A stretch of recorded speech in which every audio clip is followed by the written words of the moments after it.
యేసుని ప్రేమ అది ఎవరు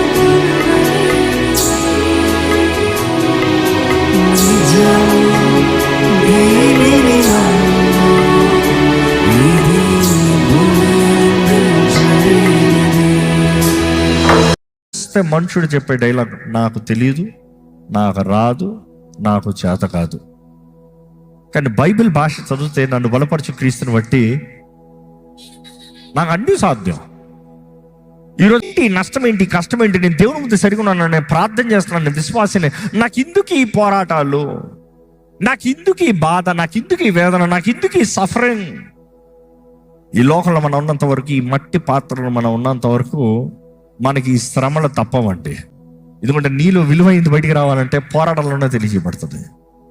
only in your suffering and in your crushing the valuable will stand.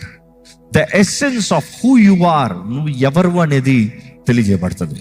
శ్రమల్లోనే నీ అసలైన బుద్ధి బయటకు వస్తుంది.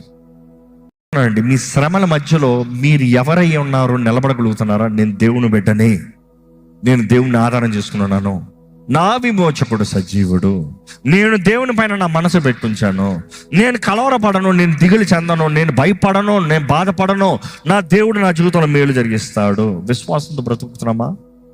లేకపోతే ప్రతి చిన్న కలవరానికి దేవుడు ఏడి, ప్రతి చిన్న కలవరానికి నాకెందుకు జరగాలి, ప్రతి చిన్న కలవరానికి ఎందుకు నాకు ఈ అన్యాయం అన్న మనస్తత్వంతో ఉంటున్నామా?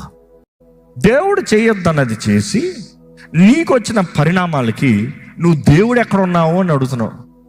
దేవుడు ఎక్కడ ఉన్నాడు? దేవుడు అంటే నాకు ఎందుకు ఇది జరగాలి, దేవుడు అంటే నాకు ఎందుకు ఈ కష్టం, దేవుడు అంటే నాకు ఎందుకు ఈ బాధ. దేవుని మీద నేరాలు మోపుతున్నారు. దేవుడితో నువ్వు సరికొన్నంత వరకు అపవాది నేను ముట్టలేడండి. నీవు దోషి అనేది నీకు నిరూపిస్తూనే కూర్చుంటాడా అపవాది. వాడు అది నిరూపించినంత వరకు నువ్వు దేవుని నుంచి దూరంగా ఉంటావు.